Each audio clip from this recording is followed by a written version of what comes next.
Hello everyone. ನೀವೇನಾದರೂ morning ಬ್ರೇಕ್ಫಾಸ್ಟ್ಗೆ ರೆಸಿಪಿನ try ಮಾಡಬೇಕು ಅಂದ್ಕೊಂಡಿದ್ರೆ ಈ ದೋಕ್ಲಾ ರೆಸಿಪಿನ ಒಂದ್ಸಲ ಟ್ರೈ ಮಾಡಿ ನೋಡಿ. ನಿಮಗೆ ತುಂಬಾ ಟೇಸ್ಟಿಯಾಗಿರುತ್ತೆ. ಇಡ್ಲಿ ಮಾಡ್ತೀರಾ ಹಾಗಾದರೆ ಸ್ವಲ್ಪ ಡಿಫ್ರೆಂಟಾಗಿ ಈ ರೆಸಿಪಿನ ಟ್ರೈ ಮಾಡಿ ನೋಡಿ ಬನ್ನಿ. ಮೊದಲಿಗೆ ನಾನು ಇಲ್ಲಿ 2 ಪೊಟ್ಯಾಟೊ ತೊಗೊಂಡಿದ್ದೀನಿ. ಮೀಡಿಯಮ್ ಸೈಜ್ ಆಗಿರೋ ಪೊಟ್ಯಾಟೊ, ಮೇಲೆಲ್ಲ ಸಿಪ್ಪೆ ಚೆನ್ನಾಗಿ ತೆಗೆದುಕೊಂಡಿದ್ದೀನಿ. ನಂತರ ನೀರಲ್ಲಿ ಚೆನ್ನಾಗಿ ಈ ಥರ 2ರಿಂದ 3 ಸಲ ಕ್ಲೀನಾಗಿ ವಾಶ್ ಮಾಡ್ಕೊಳ್ಬೇಕು. ಮೇಲಿರೋ ಸಿಪ್ಪೆ ಎಲ್ಲ ಕೂಡ ಇದ್ದರೆ ಬರುತ್ತೆ. ಸೊ ಈಗ ಅದನ್ನು ಗ್ರೈಂಡ್ ಮಾಡ್ಕೊಳ್ಬೇಕಾಗುತ್ತೆ. ಆಲೂಗಡ್ಡೆನ ಚೆನ್ನಾಗಿ ಗ್ರೈಂಡ್ ಮಾಡ್ಕೊಳ್ಬೇಕು. ಈಗ ಅದಕ್ಕೆ ಗ್ರೈಂಡ್ಗೆ ಮಾಡ್ಕೊಳ್ಬೇಕಾದ್ರೆ ಒಂದು ಮಿಕ್ಸಿ ಜಾರ್ಗೆ ನಾನು ಬೆಳ್ಳುಳ್ಳಿಯನ್ನು ಹಾಕ್ಕೊಳ್ತಾ ಇದ್ದೀನಿ. ನಂತರ 2 ಹಸಿಮೆಣಸಿನ್ಕಾಯನ್ನು ಚಿಕ್ಕ ಚಿಕ್ಕದಾಗಿ ಕಟ್ ಮಾಡ್ಕೊಂಡಿದ್ದೀನಿ. ಇದನ್ನು ಚೆನ್ನಾಗಿ ನುಣ್ಣಗೆ ಪೇಸ್ಟ್ ಮಾಡ್ಕೊಳ್ಬೇಕು. ಹಸಿ ಆಲೂಗಡ್ಡೆನೇ ಹಾಕ್ಕೊಳ್ಬೇಕು. ಯಾವುದೇ ರೀತಿ ಬಾಯ್ಲ್ ಮಾಡಿರೋ ಪೊಟ್ಯಾಟೊ ಹಾಕೋ ಹಾಗಿಲ್ಲ. ಸಿಪ್ಪೆ ತೆಗೆದು ಹಸಿಯಾಗಿರುವ ಆಲೂಗಡ್ಡೆಯನ್ನು ಚೆನ್ನಾಗಿ ದೋಸೆ ಹಿಟ್ಟು ಯಾವ ಥರ ಇರುತ್ತೋ ಸೊ ಅದೇ ಥರ ಇದು ಕೂಡ ತಿಕ್ಕಾಗಿ ರೆಡಿಯಾಗಿರಬೇಕು. ಇದನ್ನು ಸೈಡಲ್ಲಿಡಿ. ಈಗ ಒಂದು ಬೌಲ್ಗೆ ನಾನು ರೆಡಿಯಾಗಿರುವಂತಹ ಈ ಪೊಟ್ಯಾಟೊ ಪೇಸ್ಟನ್ನು ಇದಕ್ಕೆ ಒಂದು ಬೌಲ್ಗೆ ಹಾಕ್ಕೊಳ್ತಾ ಇದ್ದೀನಿ. ನಂತರ 1 ಕಪ್ ಆಗಿರುವಷ್ಟು ಸೂಜಿ ರವೆನ ತೊಗೊಂಡಿದ್ದೀನಿ, ಅಂದರೆ ಚಿಕ್ಕ ರವೆ ತೊಗೊಂಡಿದ್ದೀನಿ. ತೊಗೊಂಡು ಚೆನ್ನಾಗಿ ಮಿಕ್ಸ್ ಮಾಡ್ಕೊಳ್ಬೇಕು. ನಿಮಗೆ ಎಷ್ಟು ಬೇಕಷ್ಟು ನೀವು ಸೂಜಿ ರವೆನ ತೊಗೊಳ್ಬೋದು. ಬಟ್ ನಾನಿಲ್ಲಿ 1 ಬೌಲ್ಗೆ ಸೂಜಿ ರವೆಗೆ 2 ಮೀಡಿಯಮ್ ಸೈಜ್ ಆಗಿರೋ ಪೊಟ್ಯಾಟೊ ತೊಗೊಂಡಿದ್ದೀನಿ. ಯಾವುದೇ ರೀತಿ ಕಾರಣಕ್ಕೂ ನೀವು ಪೊಟ್ಯಾಟೊನ ಮಿಸ್ ಮಾಡದೆ ಹಾಕಿ, ತುಂಬ ಚೆನ್ನಾಗಿರುತ್ತೆ. ಸೊ ನಿಧಾನವಾಗಿ ಎಲ್ಲದನ್ನು ಮಿಕ್ಸ್ ಮಾಡ್ತಾ ಬನ್ನಿ. ಸ್ಟಾರ್ಟಿಂಗ್ ನೀರನ್ನು ಆ್ಯಡ್ ಮಾಡಬೇಡಿ. ಸೊ ಇದೇ ಥರ ಚೆನ್ನಾಗಿ ಮಿಕ್ಸ್ ಮಾಡ್ಕೊಳ್ತಾ ಬನ್ನಿ. ಸ್ವಲ್ಪ ಗಟ್ಟಿ ಆಯ್ತು ಅನ್ನಿಸ್ದಾಗ ಮಾತ್ರ ಮಿಕ್ಸಿ ಜಾರ್ ಏನು ಗ್ರೈಂಡ್ ಮಾಡ್ಕೊಂಡಿರ್ತೀವಲ್ವ, ಅದೇ ಮಿಕ್ಸಿ ಜಾರ್ ಬೌಲ್ಗೆ ಸ್ವಲ್ಪ ನೀರನ್ನು ಹಾಕ್ಕೊಂಡು ಈಗ ಚೆನ್ನಾಗಿ ಮಿಕ್ಸ್ ಮಾಡ್ಕೊಳ್ಬೇಕು. ಜಾಸ್ತಿ ನೀರು ಹಾಕ್ಕೊಳ್ಬೇಡಿ, ತುಂಬ ತಿಕ್ಕಾಗಿರಬೇಕಿದು. ಸೊ ನೀವೇನಾದರೂ ಜಾಸ್ತಿ ನೀರು ಹಾಕ್ಕೊಂಡ್ರೆ ನೀವು ಯಾವ ಶೇಪಲ್ಲಿ ದೋಕ್ಲಾ ಮಾಡ್ತೀರೋ ಆ ಶೇಪ್ ಬೇಗ ಬರೋದಿಲ್ಲ, ಹತ್ಕೊಂಡ್ಬಿಡುತ್ತೆ. ಸೊ ನೀರನ್ನು ಸಾಧ್ಯ ಆದಷ್ಟು ಕಡಿಮೆನೇ ಹಾಕ್ಕೊಳ್ಳಿ. ಚೆನ್ನಾಗಿ ಮಿಕ್ಸ್ ಮಾಡ್ಕೊಂಡಾದಮೇಲೆ ನಾನು ಸ್ವಲ್ಪ ಕೊತ್ತಂಬರಿ ಸೊಪ್ಪು, ಅರ್ಧ ಟೊಮೆಟೊ ಹಣ್ಣನ್ನು ಚಿಕ್ಕ ಚಿಕ್ಕದಾಗಿ ಕಟ್ ಮಾಡ್ಕೊಂಡಿದ್ದೀನಿ. ನಂತರ 1 ಮೀಡಿಯಮ್ ಸೈಜ್ ಆಗಿರುವ ಈರುಳ್ಳಿಯನ್ನು ಕೂಡ ಅದನ್ನು ಕೂಡ ಚಿಕ್ಕ ಚಿಕ್ಕದಾಗಿ ಕಟ್ ಮಾಡ್ಕೊಂಡಿದ್ದೀನಿ. ನಂತರ ರುಚಿಗೆ ತಕ್ಕಷ್ಟು ಉಪ್ಪು ಹಾಗೂ ಸ್ವಲ್ಪ ಚಿಟಿಕೆಯಾಗುವಷ್ಟು ಅರಿಶಿನ ಪುಡಿಯನ್ನು ಹಾಕ್ಕೊಂಡಿದ್ದೀನಿ. ಜಸ್ಟ್ ಇದು ಕಲರ್ಗೆ ಮಾತ್ರ ಹಾಕ್ಕೊಂಡಿದ್ದೀನಿ. ನಿಮಗೆ ಅರಿಶಿನ ಪುಡಿ ಬೇಡ ಅನ್ನೋರು ಸ್ಕಿಪ್ ಮಾಡ್ಬೋದು. ವೈಟ್ ಕಲರ್ ದೋಕ್ಲಾ ಕೂಡ ನೀವು ಮಾಡ್ಕೊಳ್ಬೋದು. ಬಟ್ ಯೆಲ್ಲೋ ಕಲರ್ ನೋಡಲಿಕ್ಕೆ ತುಂಬಾ ಚೆನ್ನಾಗಿರುತ್ತೆ, ತಿನ್ನಬೇಕು ಅಂತ ಕ್ರಸ್ ಆಗುತ್ತೆ. ಸೊ ಹಾಗಾಗಿ ನಾನು ನಿಮಗೆ ಕಲರ್ ಹಾಕಿ ತೋರಿಸ್ತಾ ಇದ್ದೀನಿ. ಯೆಲ್ಲೋ ಕಲರ್ ಅರಿಶಿನ ಪುಡಿಯನ್ನು ಹಾಕ್ಕೊಂಡಿದ್ದೀನಿ. ನಂತರ ಜಸ್ಟ್ ಒಂದು 3 ಸ್ಪೂನಷ್ಟು ಆಗುವಷ್ಟು ನೀರನ್ನು ಹಾಕ್ಕೊಂಡು ಚೆನ್ನಾಗಿ ಮಿಕ್ಸ್ ಮಾಡ್ಕೊಳ್ಳಿ. ನೋಡಿ, ಒಂದೇ ಸಮನೆ ಜಾಸ್ತಿಯನ್ನು ನೀರನ್ನು ಹಾಕ್ಲಿಕ್ಕೆ ಹೋಗಬೇಡಿ. ಸೊ ನಿಧಾನವಾಗಿ ಸ್ವಲ್ಪನೇ ನೀರನ್ನು ಹಾಕ್ಕೊಂಡು ಚೆನ್ನಾಗಿ ಈ ಥರ ತಿಕ್ಕಾಗಿ ರೆಡಿ ಮಾಡ್ಕೊಳ್ಳಿ. ನೋಡಿ, ಇದನ್ನೇನು ಜಾಸ್ತಿ ನೆನೆಸೋ ಅವಶ್ಯಕತೆ ಇಲ್ಲ. ಜಸ್ಟ್ ಸೂಜಿ ಆಲ್ರೆಡಿ ಸ್ವಲ್ಪ ನೀರು ಹಾಕಿದರೆ ಸಾಕು, ಬೇಗ ನೆನೆಯುತ್ತೆ. ಒಂದು 10 ನಿಮಿಷ ನೆನೆಸಿ. ಈ ಥರ 10 ನಿಮಿಷ ನೆನೆಸಿ ಆದಮೇಲೆ ನಂತರ ನಾನು ಇದಕ್ಕೆ ಒಗ್ಗರಣೆನ ಕೊಟ್ಕೊಳ್ತಾ ಇದ್ದೀನಿ.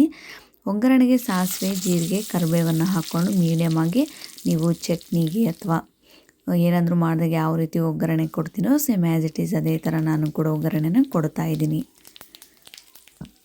ಕೆಲವರು ಸ್ಟೀಮ್ ಮಾಡಬೇಕಾದ್ರೆ ಈಗ ಕುಕ್ಕರಲ್ಲಿ ಸ್ಟೀಮ್ ಮಾಡ್ತಾರೆ. ಸೊ ಈ ಥರ ನೀವು ಸ್ಟೀಮ್ ಮಾಡಿ ನೋಡಿ. ನೀವು ಪರ್ಫೆಕ್ಟಾಗಿ ಯಾವ ರೀತಿ ನೀವು ದೋಕ್ಲಾನ ರೆಡಿ ಮಾಡ್ತೀರೋ ಆ ರೀತಿ ಬರುತ್ತೆ. ಸ್ವಲ್ಪ ನೀರನ್ನು ಕಡಿಮೆ ಹಾಕ್ಕೊಳ್ಳಿ.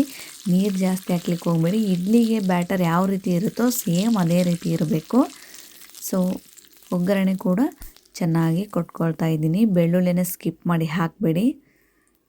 ಈಗ ಒಗ್ಗರಣೆನ ಕೊಟ್ಟು ಒಂದು 2 ನಿಮಿಷ ಚೆನ್ನಾಗಿ ಮಿಕ್ಸ್ ಮಾಡ್ಕೊಳ್ಳಿ. ಕನಿಷ್ಠ ಅಂದರೆ ಇದಕ್ಕೆ ಒಂದು 10 ನಿಮಿಷನಾದರೂ ನೀವು ರೆಸ್ಟ್ ಕೊಡಬೇಕು. 10 ನಿಮಿಷ ಆದಮೇಲೆ ನಾನು ಚೆನ್ನಾಗಿ ಈ ಥರ ಕೆಳಗಿಂದ ಮೇಲೆ, ಮೇಲಿಂದ ಕೆಳಗೆ ಮಿಕ್ಸ್ ಮಾಡ್ತಾ ಇದ್ದೀನಿ. ನೋಡಿ, ಬ್ಯಾಟರ್ ತುಂಬ ಚೆನ್ನಾಗಿ ನೆಂದಿದೆ. ಸೂಜಿ ರವೆ ತುಂಬಾ ಚೆನ್ನಾಗಿ ನೆಂದಿದೆ. ಸೊ ಎಷ್ಟು ತಿಕ್ಕಾಗಿದೆ ನೋಡಿ. ಸೊ ಖಂಡಿತವಾಗ್ಲೂ ನೀವೇನಾದರೂ ಮನೇಲಿ ಇಡ್ಲಿ, ಉಪ್ಪಿಟ್ಟು ತಿಂದು ಬೇಜಾರಾಗಿದ್ದರೆ ಸೊ ಈ ಥರ ರೆಸಿಪಿನ ಒಂದು ಸಲ ಟ್ರೈ ಮಾಡಿ ನೋಡಿ. ತುಂಬಾ ಚೆನ್ನಾಗಿರುತ್ತೆ. ಬಟ್ ನಿಧಾನವಾಗಿ ನೀವು ಮಾಡ್ತಾ ಹೋದರೆ ಖಂಡಿತವಾಗ್ಲೂ ರೆಸಿಪಿ ಸೂಪರಾಗಿರುತ್ತೆ. ನಂತರ ನಾನಿಲ್ಲಿ ಆರೆಂಜ್ ಫ್ಲೇವರ್ ಇರೋ ಈನೋನ ತೊಗೊಂಡಿದ್ದೀನಿ. ನೀವು ಗ್ರೀನ್ ಕಲರ್ ಬರುತ್ತಲ್ಲ ಅದನ್ನಾದರೂ ತೊಗೊಳ್ಬೋದು. ಬಟ್ ನಾನು ಸ್ವಲ್ಪ ಎಕ್ಸ್ಟ್ರಾ ಫ್ಲೇವರ್ ಬರಲಿ ಅಂತೇಳಿ ನಾನು ಸ್ವಲ್ಪ ಒಂದು ಪೂರ್ತಿ ಈನೋನ ಹಾಕ್ಕೊಂಡು ಜಸ್ಟ್ 1 ಸ್ಪೂನ್ ನೀರನ್ನು ಹಾಕ್ಕೊಂಡು ಚೆನ್ನಾಗಿ ಬುರುಗು ಬರೋ ತನಕ ಮಿಕ್ಸ್ ಮಾಡಬೇಕು. ಈನೋ ಪೌಡರ್ ಯಾಕೆ ಹಾಕ್ತೀವಂದರೆ ನಾವು idli batter, dosa batter ready ಮಾಡಬೇಕಂದ್ರೆ ನೆನೆಸಿಟ್ಟ ಅಕ್ಕಿಯನ್ನು ನೈಟೇ ರುಬ್ಬಿ ಅದನ್ನು ಚೆನ್ನಾಗಿ ನೆನೆಯಕ್ಕೆ ಬಿಡ್ತೀವಿ. ಸೊ ಇದನ್ನು ನಾವು ಯಾವುದೇ ರೀತಿ ಜಾಸ್ತಿ ಹೊತ್ತು ನೆನೆಸಿರಲ್ಲ, ಯಾವುದೇ ರೀತಿ ಅಕ್ಕಿ ಬೇಳೆ ಏನೂ ಇಲ್ಲದೆ ಸಿಂಪಲ್ಲಾಗಿ ಸೂಜಿ ರವೆಯಿಂದ ಮಾಡೋದ ಕಾರಣ ಈನೋವನ್ನು ಮಿಸ್ ಮಾಡದೆ ಹಾಕಿ. ಅಕಸ್ಮಾತ್ ಈನೋ ಪೌಡರ್ ಇಲ್ಲ ಅನ್ನೋರು ಬೇಕಿಂಗ್ ಸೋಡಾವನ್ನು, ಅಡುಗೆ ಸೋಡಾವನ್ನು ಹಾಕ್ಕೊಂಡು, ಇಲ್ಲಿ ನಾನು 1 ಈನೋ ಹಾಕ್ಕೊಂಡಿದ್ದೀನಿ, ನೀವು 1 ಸ್ಪೂನ್ ಆಗುವಷ್ಟು ಈನೋ ಇದನ್ನು ಅಡುಗೆ ಸೋಡಾನ ಹಾಕ್ಕೊಂಡು ಮಿಕ್ಸ್ ಮಾಡ್ಕೋಬೋದು. ಸೊ ಈಗ ನಾನು 2 ಸಿಂಪಲಾಗಿ ಗ್ಲಾಸ್ನ ತೊಗೊಂಡಿದ್ದೀನಿ. ನೀವು ಪರ್ಟಿಕ್ಯುಲರಾಗಿ ಗ್ಲಾಸ್ನೇ ತೊಗೊಳ್ಬೇಕಂತೇನಿಲ್ಲ, ಚಿಕ್ಕ ಚಿಕ್ಕದಾಗಿ ಬೌಲ್ ಕೂಡ ತೊಗೊಳ್ಬೋದು, ಅಥವಾ ಇಡ್ಲಿ ಯಾವ ರೀತಿ ಮಾಡ್ತೀವಿ ಅದೇ ಥರ ಮಾಡ್ಬೋದು. ಸ್ವಲ್ಪ ನನಗೆ ಈ 1 ಗ್ಲಾಸಲ್ಲಿ 2 ಭಾಗನ ಮಾಡ್ಕೊಳ್ತೀನಿ ನಾನು. ಸೊ 1 ಗ್ಲಾಸಲ್ಲಿ 2 ಭಾಗ, 2 ಗ್ಲಾಸಲ್ಲಿ 4 ದೋಕ್ಲನ ಮಾಡ್ಕೊಳ್ತಾ ಇದ್ದೀನಿ. ಸ್ವಲ್ಪ ದಪ್ಪ ದಪ್ಪೆ ಆಗಿರಲಿ, ಉಪ್ಮಾ ಯಾವ ರೀತಿ ಬೌಲಲ್ಲಿ ಹಾಕ್ತೀವೋ ಸೊ ಅದೇ ರೀತಿ ನಾನು ಈ ಥರ ಮಾಡ್ತಾಯಿದ್ದೀನಿ. ನೋಡಿ, ಚೆನ್ನಾಗಿ ಎಣ್ಣೆನ ಸ್ಕ್ರಬ್ ಮಾಡಬೇಕು, ಅಥವಾ ತುಪ್ಪನಾದರೂ ಹಾಕ್ಕೊಳ್ಳಿ. ಚೆನ್ನಾಗಿ ತುಪ್ಪವನ್ನು ಅಥವಾ ಎಣ್ಣೆನ ಸ್ಕ್ರಬ್ ಮಾಡೋದ್ರಿಂದ ನಿಮ್ಗೆ ಯಾವುದೇ ರೀತಿ ಗ್ಲಾಸ್ಗೆ ಆಗಲಿ ಕಪ್ಗೆ ಆಗಲಿ ಹತ್ಕೊಳ್ಳೋದಿಲ್ಲ. ತುಂಬ ತಿಕ್ಕಾಗಿ ಕ್ಲೀನಾಗಿ ನಿಮಗೆ ಯಾವ ಶೇಪಲ್ಲಿ ನೀವು ಹಾಕಿರ್ತೀರೋ ಅದೇ ಶೇಪಲ್ಲಿ ನಿಮಗೆ ಬರುತ್ತೆ. ಸೊ ನಾನು ಇದರಲ್ಲಿ 1 ಗ್ಲಾಸಲ್ಲಿ 2 ದೋಕ್ಲವನ್ನು ಮಾಡ್ಕೊಳ್ತಾ ಇದ್ದೀನಿ. ನನಗೆ ಸ್ವಲ್ಪ ದಪ್ಪ ದಪ್ಪಾಗಿದ್ದರೆ ತಿನ್ನಲಿಕ್ಕೆ ತುಂಬ ಚೆನ್ನಾಗಿರುತ್ತೆ, ಸ್ವಲ್ಪ ಡಿಫ್ರೆಂಟ್ ಆಗಿರಲಿ ಅಂತೇಳಿ ನಾನು 2 ಸೈಜ್ನ ಮಾಡ್ಕೊಳ್ತಾ ಇದ್ದೀನಿ. ರೆಡಿ ಮಾಡಿ ಇಟ್ಕೊಂಡಿರುವಂಥ ಈ ಸೂಜಿ ಬ್ಯಾಟರನ್ನು ನಿಧಾನವಾಗಿ ಬೌಲ್ ಗ್ಲಾಸ್ಗೆ ಹಾಕ್ಕೊಳ್ತಾ ಬನ್ನಿ. ಸೊ ಜಾಸ್ತಿ ಪ್ರೆಸ್ ಮಾಡಲಿಕ್ಕೆ ಹೋಗಬೇಡಿ, ಸಿಂಪಲ್ಲಾಗಿ ಹಾಕ್ಕೊಳ್ಳಿ. ನೋಡಿ, ಇದನ್ನು ನೀವು ಈ ಥರ ಕಪ್ಗೆ ಹಾಕಿದರೆ ಸ್ವಲ್ಪ ನಮಗೆ ದಪ್ಪ ಅನಿಸುತ್ತೆ ಅನ್ನೋರು ಒಂದು ಪ್ಲೇಟ್ಗೆ ಚೆನ್ನಾಗಿ ಎಣ್ಣೆನ ಸ್ಕ್ರಬ್ ಮಾಡಿಕೊಂಡು ಪ್ಲೇಟ್ಗೆ ಹಾಕಿ ಸ್ಟೀಮ್ನ ಮಾಡಿಬಿಡಿ. ಸ್ಟೀಮ್ನ ಮಾಡಿಕೊಂಡು ನೆಕ್ಸ್ಟ್ ನೀವು ಚೆನ್ನಾಗಿ ಒಂದು 15 ನಿಮಿಷ ಸ್ಟೀಮ್ ಆದಮೇಲೆ ನೀವು ಯಾವ ರೀತಿ ಕಟ್ ಮಾಡ್ಕೊಳ್ತೀರೋ ತುಂಬಾ ಸಾಫ್ಟಾಗಿ ಸ್ಪಾಂಜಾಗಿ ಕೂಡ ಬರುತ್ತೆ. ನೆಕ್ಸ್ಟ್ ಟೈಮ್ ಖಂಡಿತವಾಗ್ಲೂ ನಾನು ಈ ನೆಕ್ಸ್ಟ್ ಆ ರೆಸಿಪಿನ ನಿಮಗೆ ಶೇರ್ ಮಾಡ್ಕೊಳ್ತೀನಿ ಅದು ಕೂಡ. ಸೊ ಡಿಫ್ರೆಂಟ್ ಆಗಿರಲಿ ಅಂತೇಳಿ ನಾನು ಈ ಥರ ಮಾಡ್ಕೊಳ್ತಾ ಇದ್ದೀನಿ. ಸೊ ರೆಡಿ ಮಾಡಿ ಇಟ್ಕೊಂಡಿರುವಂಥ ಈ ಸೂಜಿ ಬ್ಯಾಟರ್ನ 2 ಗ್ಲಾಸ್ಗೂ ಹಾಕ್ಕೊಳ್ತಾ ಇದ್ದೀನಿ. ನೋಡಿ, ಮಕ್ಕಳಿಗೆ ಒಂದು ಒಳ್ಳೆ ಹೆಲ್ದಿ ಲಂಚ್ ಬಾಕ್ಸ್ ಅಂತಲೇ ಹೇಳ್ಬೋದು. ನಿಜವಾಗ್ಲೂ ತುಂಬಾ ಚೆನ್ನಾಗಿರುತ್ತೆ ಟೇಸ್ಟ್ ಮಾತ್ರ. ಇದ್ರ ಜೊತೆ ನೀವು ಚಟ್ನಿ ಕೂಡ ಮಾಡ್ಕೊಳ್ಬೋದು, ಅಥವಾ ಟೊಮೆಟೊ ಕೆಚಪ್ ಕೂಡ ತೊಗೊಳ್ಬೋದು. ಆ್ಯಸ್ ಯುವರ್ ಲೈಕ್, ನೀವು ಯಾವ ರೀತಿ ತಿಂತೀರೋ ನಿಮ್ಮ ಟೇಸ್ಟ್. ಸೊ ನಾನೀಗ ಇಡ್ಲಿ ಪಾತ್ರೆ ತೊಗೊಂಡಿದ್ದೀನಿ, ಅಥವಾ ನೀವು ಕಡಾಯಲ್ಲಿ ಒಂದು ಕೆಳಗಡೆ ಸ್ಟೀಮ್ನ ಇಟ್ಕೊಂಡು ಕಡಾಯಲ್ಲಿ ಕೂಡ ಮಾಡ್ಕೊಳ್ಬೋದು. ಬಟ್ ನಾನು ಇಡ್ಲಿ ಪಾತ್ರೆನ ತೊಗೊಂಡಿದ್ದೀನಿ. ನೋಡಿ, ಇಡ್ಲಿ ಪಾತ್ರೆಗೆ ನಾನಿಲ್ಲಿ 2 ಗ್ಲಾಸ್ ಆಗುವಷ್ಟು ನೀರನ್ನು ಹಾಕ್ಕೊಂಡು, ನೀರು ಚೆನ್ನಾಗಿ ಈ ಥರ ಕುದಿ ಬರೋ ಟೈಮಲ್ಲಿ ರೆಡಿ ಮಾಡಿ ಇಟ್ಕೊಂಡಿರುವಂಥ ಈ ಸೂಜಿ ಬ್ಯಾಟರ್ ಗ್ಲಾಸನ್ನು ಇದರೊಳಗಡೆ ಇಡ್ತಾ ಇದ್ದೀನಿ. ನೋಡಿ, ಈಗ ನೀರು ಸ್ವಲ್ಪ ಇನ್ನೇನು ಕುದೀತಾ ಇದೆ ಅನ್ನೋ ಟೈಮ್ಗೆ ಚೆನ್ನಾಗೀಗ ಕಾದಿದೆ ನೀರು ಚೆನ್ನಾಗಿ ಕಾದ್ಮೇಲೆ ನೀವು ಈ ಬ್ಯಾಟರ್ನ ಇಡಬೇಕು. ನಂತರ ನಾನು ಇಡ್ಲಿ ಪಾತ್ರೆ ಯಾವ ಥರ ನೀವು ಕ್ಲೋಸ್ ಮಾಡ್ತೀರೋ ಸೇಮ್ ಆ್ಯಸ್ ಇಟ್ ಈಸ್ ನಾನು ಕೂಡ ಅದೇ ಥರ ಮಾಡ್ಕೊಳ್ತಾ ಇದ್ದೀನಿ. ಈಗ ಗ್ಯಾಸನ್ನು ಮೀಡಿಯಮ್ ಟು ಹೈ ಫ್ಲೇಮಲ್ಲಿಡಿ. ಸೇಮ್ ನೀವು ಇಡ್ಲಿ ಯಾವ ಥರ ಮಾಡ್ಕೊಳ್ತೀರೋ ಅದೇ ಥರ, ನೋ ಡಿಫ್ರೆನ್ಸ್. ಕನಿಷ್ಠ ಅಂದರೆ 15 ನಿಮಿಷನಾದರೂ ನೀವು ವೆಯ್ಟ್ ಮಾಡಬೇಕು. ಇಲ್ಲ ಅಂದರೆ ಒಂದು ಸಲ ನೀವು ಗೋಬಿ ಇದು ಸ್ಟಿಕ್ ಇರುತ್ತಲ್ವ ಅದನ್ನಿಟ್ಟು ನೋಡಿ, ಸ್ವಲ್ಪ ಏನಾದರೂ ಹತ್ಕೊಂಡ್ರೆ ಇನ್ನೊಂದು 5 ನಿಮಿಷ ಬಿಡಿ ಅಷ್ಟೇ. 15 ನಿಮಿಷ ಆದಮೇಲೆ ನಾನು ನಿಮಗೆ ಓಪನ್ ಮಾಡಿ ತೋರಿಸ್ತಾ ಇದ್ದೀನಿ. ಎಲ್ಲದು ಯಾವ ಚೆನ್ನಾಗಿ ನೋಡಿ ಎಷ್ಟು ಪಫಾಗಿ ಬಂದಿದೆ ಅಂತ. ನಾನಿನ್ನು ಗ್ಯಾಸ್ ಆಫ್ ಮಾಡಿದ್ದಿಲ್ಲ, ಸೊ ನಿಮಗೆ ತೋರಿಸೋಣ ಅಂತೇಳಿ ಈ ಥರ ಒಂದು ಸಲ ಓಪನ್ ಮಾಡಿ ತೋರಿಸ್ದೆ.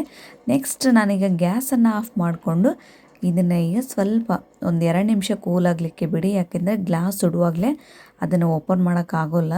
ಸೊ ಬಿಸಿ ಇರುವಾಗಲೇ ನಿಮ್ಗೆ ಯಾವ ಶೇಪಲ್ಲಿ ಬೇಕೋ ಆ ಶೇಪಲ್ಲಿ ನೀವು ತಕ್ಕೊಂಡ್ಬಿಡಬೇಕು. ನಂದು ಸ್ವಲ್ಪ ಒಂದು 70% ಕೂಲ್ ಆಗಿಬಿಟ್ಟಿತ್ತು ಆಲ್ರೆಡಿ. ಸೊ ಹಾಗಾಗಿ ಸ್ವಲ್ಪ ಏನೋ 2 ಭಾಗ ಮಾಡ್ಕೊಂಡಿದ್ದೀನಿ ಇದರಲ್ಲಿ.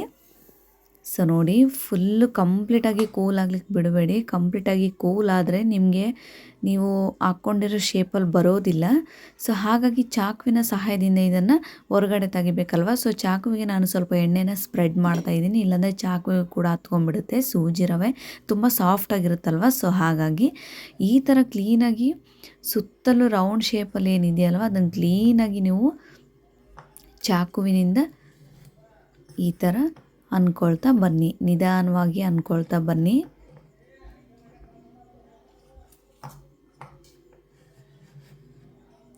ಸೊ ನಿಮಗೆ ಒಂದು ಗ್ಲಾಸಲ್ಲಿ ಒಂದೇ ತಿಕ್ಕಾಗಿ ತುಂಬ ಸಾಫ್ಟಾಗಿ ಒಂದೇ ಬೇಕು ಅಂದರೆ ಒಂದು ಪೂರ್ತಿ ದೊಡ್ಡ ಗ್ಲಾಸಲ್ಲಿ ಹಾಫನ್ನು ಬ್ಯಾಟರ್ ಮಾತ್ರ ಹಾಕ್ಕೊಳ್ಳಿ, ಅರ್ಧ ಬ್ಯಾಟರ್ ಹಾಕ್ಕೊಳ್ಳಿ ಸೂಜಿ ಬ್ಯಾಟರ್ನ. ಈ ಥರ ತುಂಬ ಹಾಕಿದರೆ ಒಂದರಲ್ಲಿ ಒಂದು ಚೆನ್ನಾಗಿ ಬರುತ್ತೆ, ಒಂದು ಉಪ್ಪಿಟ್ಟು ಥರ ಬರುತ್ತೆ ಸೊ ಕೆಳಗಡೆ. ಹಾಗಾಗಿ ಸ್ವಲ್ಪ ನೀವು ಗ್ಲಾಸ್ನ ರೋಲ್ ಮಾಡಿ ಆಟೋಮೆಟಿಕ್ಲಿ ಅದು ಹೊರಗಡೆ ಬಂದುಬಿಡುತ್ತೆ. ಸೊ ಸಿಂಪಲ್ ಆ್ಯಂಡ್ ಟೇಸ್ಟಿಯಾಗಿ ಕೂಡ ಇರುತ್ತೆ, ತುಂಬ ಸ್ಪಾಂಜಿಯಾಗಿ ಕೂಡ ಇರುತ್ತೆ. ಖಂಡಿತವಾಗ್ಲೂ ನೀವು ಕೂಡ ಒಂದು ಸಲ ಟ್ರೈ ಮಾಡಿ ಹೇಗಿತ್ತು ಅಂತ ನನಗೆ ಕಾಮೆಂಟ್ ಮೂಲಕ ತಿಳಿಸಿ. ಸೊ ಕೆಲವರು ಉಪ್ಪಿಟ್ಟು ಥರ ಇರಲಿ ಅನ್ನೋರು ಉಪ್ಪಿಟ್ಟು ಥರ ಕೂಡ ಬರುತ್ತೆ, ತುಂಬ ಚೆನ್ನಾಗಿರುತ್ತೆ ಟೇಸ್ಟ್ ಮಾತ್ರ.